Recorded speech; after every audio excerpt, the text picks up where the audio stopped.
നമുക്കൊരു ദൈവത്തെ പറ്റി സംസാരിച്ചാലോ? സഞ്ജീവൻ ദൈവമാണ്. ഈ പടമൊക്കെ എനിക്ക് തോന്നുന്നു ഇപ്പോഴാണെന്ന് തോന്നുന്നു ക്രിഞ്ചായത്. ആ ടൈമിലൊക്കെ ഭയങ്കര ഹിറ്റായിരുന്നല്ലോ. ഇത് കണ്ടപ്പോൾ എനിക്ക് കുറച്ച് കാര്യങ്ങൾ കൂടെ മനസ്സിലായി. ഇപ്പോൾ കണ്ടപ്പോൾ കുറച്ച് കാര്യങ്ങൾ കൂടെ മനസ്സിലായി. അപ്പോൾ അത് നിങ്ങളടുത്ത് ഷെയർ ചെയ്യാമെന്ന് ഞാൻ വിചാരിച്ചു.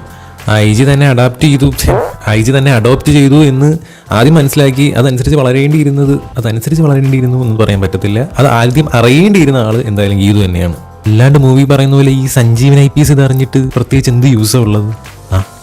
കുഞ്ഞുനാൾ മുതലേ എല്ലാ സുഖ സൗകര്യങ്ങളിലും വളരുക, എന്നിട്ട് സഞ്ജീവനെ പോലെ ഒരു മിഡിൽ ക്ലാസ് ആളിനെ കല്യാണം കഴിക്കുക, അയാളുടെ ഉത്തമയായ ഭാര്യയായിട്ട് ജീവിക്കുക, അയാളുടെ അനിയത്തിമാർക്ക് അമ്മയ്ക്ക് തുല്യമാവുക, അങ്ങനെയൊക്കെ ചെയ്യാൻ പറ്റുന്നത് ഒരു പക്ഷേ സ്ത്രീകൾക്ക് മാത്രം ദൈവം കൊടുത്തേക്കുന്ന കഴിവായിരിക്കും അല്ലേ?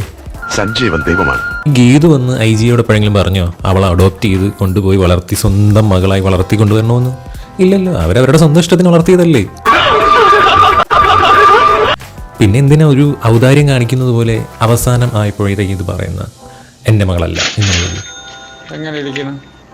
സി, ഒരു ബയോളജിക്കൽ ചൈൽഡും ഒരു അഡോപ്റ്റഡ് ചൈൽഡും തമ്മിൽ എന്ത് ഡിഫറൻസാണ് ശരിക്കും ഉള്ളത്? ഒരു പാരൻ്റ് ആവുന്നത് എപ്പോഴാണ്? റെസ്പോൺസിബിലിറ്റീസ് ഏറ്റെടുത്ത് കുഞ്ഞിനെ സ്നേഹിക്കുമ്പോഴാണ് ഒരു പാരൻ്റ് ആവുന്നത് അല്ലേ? അല്ലാണ്ട് ഒരു കുഞ്ഞിനെ പ്രസവിച്ചതുകൊണ്ടോ ഒരു കുഞ്ഞിന് ജന്മം കൊടുത്തതുകൊണ്ടോ ഏതെങ്കിലും ഒരു പാരൻ്റ് ആവുന്നുണ്ടോ? നിങ്ങൾ പറ. ഇല്ല, ഒരിക്കലും ആവുന്നില്ല. ഗീതു എഡ്യൂക്കേറ്റഡ് ആണ്, പക്ഷെ ഒരു ജോലി കണ്ടുപിടിക്കാൻ ഗീതുവിനെ കൊണ്ട് കഴിഞ്ഞില്ല. സ്വന്തമായിട്ട് വരുമാനം ഉണ്ടാക്കാൻ ഗീതുവിനെ കൊണ്ട് കഴിഞ്ഞില്ല. എപ്പോഴും ഗീതു ഡിപ്പെൻഡ് ചെയ്യുന്നത് ഒന്നുകിൽ സ്വന്തം അച്ഛനെ. എപ്പോഴും പറയുന്ന ഒരു കാര്യമില്ല അതിനകത്ത്, അല്ലാന്നുണ്ടെങ്കിൽ പറയും കമ്മീഷണറുടെ വൈഫാണെന്ന്. പക്ഷേ നിങ്ങൾ ശ്രദ്ധിച്ചോന്ന് അറിയത്തില്ല, ഇതിൻ്റെ ഒരു കോൺട്രാസ്റ്റ് ആയിട്ട് ജഗതിയുടെ 2 ഭാര്യമാർ, അവർ 2 പേർക്കും ജോലിയുണ്ട്, വരുമാനമുണ്ട്. ഈ ഒരു മൂവി അനലൈസ് ചെയ്ത് കഴിഞ്ഞാൽ ഗീതുവും തെറ്റാണ്, സഞ്ജീവൻ എന്ന് പറഞ്ഞ ദൈവവും തെറ്റാണ്.